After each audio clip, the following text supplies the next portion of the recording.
எனக்கென வந்த தேவதையே சரிபாதி நீ அல்லவா நடக்கையில் உந்தன் கூட வரும்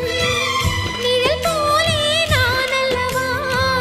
கண்ணன் கொண்ட ராதையர ராமன் கொண்ட சீதையர மடி சேர்ந்த பூரதமே மனதில் வீசும் மாருதமே நன்றி சொல்ல உனக்கு வார்த்தை இல்லை எனக்கு நான் தான் மயங்குறேன் என்னுடைய மனச தந்துவிட்ட பிறகும் ஏம்மா